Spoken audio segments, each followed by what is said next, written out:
What's going on, everyone? Thanks for tuning in. Welcome back to part 2 in the back 9 of Lake Presidential.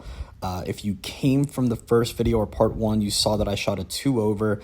Very, very happy with that 2-over, especially since it pretty much came on one hole. I think I had 8 pars and a double. It's always the double that kills you. So we're still in striking distance of trying to break par. So can we do it? Not a great start as we leave a 130-yard shot short.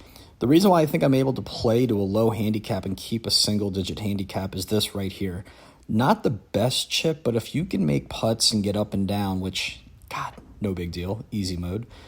If you can do that, you're going to be and keep a low handicap. So I might not hit the furthest, but I really pride myself in trying to get around the greens, up and down and making putts where I can. But anyway, back to the course. This is a really, really cool course. I don't think I commentated on the front 9, so just to give you kind of a thought, the thought process through my head. So far, I really like what I see from this course. The layout is fantastic. A couple of things that I personally love in any course that I play. I'm a big elevation guy. I love when there's elevation changes, something like this where the tee box is slightly above the green. I love forced carries. I love scenery and nature with water and trees. So this has everything that I'd want from there. The only downside, and this is me being nitpicky, and by the way, this is for birdie. God, no big deal. God, you're a putting god. You're so tight, Mark. Anyway, back to my rant that I was saying. One of the things that I don't like about courses are ones that are intertwined or have houses in inside a neighborhood, pretty much. I know it's pretty common, and I know a lot of courses have that, but there's just something to me about being outdoors in the woods, all trees. It's just you and the course, but the fact that there's sometimes people around, you could hit a house.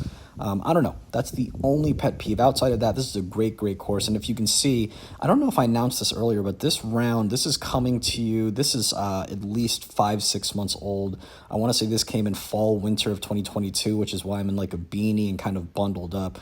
But speaking of up and downs, there's another one for you. So we are, so far, we are 1 over through 13 holes. And the goal of breaking par is actually in striking distance after that birdie.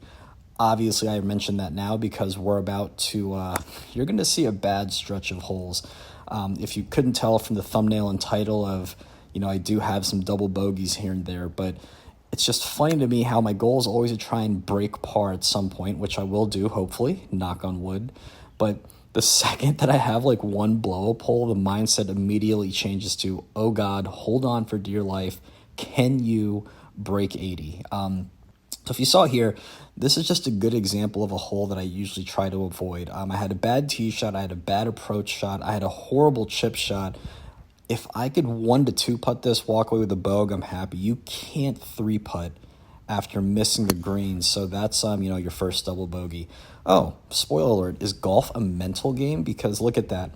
The first double of the back 9, we snap hook OB. One of the things I've taken away as well from these videos, my setup, my swing, especially my driver swing, it is so disgusting. Your driver swing sucks. Actually, a lot of your swing does. One of the things I've been working on over the past 3 to 4 months in particular, you're going to notice it now that I call it out, but I squat down really, really low. My hands are low, I squat low, and I have a very, very flat swing, especially my driver swing. By the way, speaking of up and down, no way, Mark. No way you get up and down again. What a save. But anyway, you'll notice that a lot of my swings, and it's something I've been working on, taking a lot of video grinding, but I start low, hands low, start flat, and then that causes me to be over the top. So a lot of these kind of push fades, slice fades, we are working on it. Funny enough, I've been so, my entire golf career, and look at this, if we can just, that would have been a hell of a par. My entire golf career, and everyone always wants to drop it in the slot, hit from the inside, draw and turn the ball over. And of course, I'd still love that, but I'm slowly learning, as this video is coming to you in May of 2023, I'm slowly learning that I really enjoy playing a fade. Again, not a slice, but there's a reason why people like Dustin Johnson and Morikawa, they all play fades. It's apparently so much easier to control, and I think I finally come to the realization that instead of trying to fight my natural, I'm an over-the-top rec golfer, but instead of trying to fix that and, really blow up the swing, I think I just got to tweak what I have. And, spoiler alert for some of the videos coming out, I play some of the best golf that I have when really adapting to that. So anyway, this is a hole 18, the signature hole of the course. That was a really cool tee shot. I should have shut up for a second and admired it, but I believe this is the signature hole of Lake Presidential. It's a par 5 over the water, and it goes kind of back into the clubhouse, as you can see on the left-hand side. So anyway, back to the round as we're in the final stretch. As long as I hit the green, I'm confident that I can two-putt. And the reason I mentioned that is because if you remember, I said my goal was to now break 80. And any time I can break 80 on a brand new course for the first time, I am going to take that every single time. So there's a comfy two-putt par to finish with a 78 plus 6. And, I really hope you enjoyed what you saw. But until next time, where I'm going to have a few more videos in the area coming out.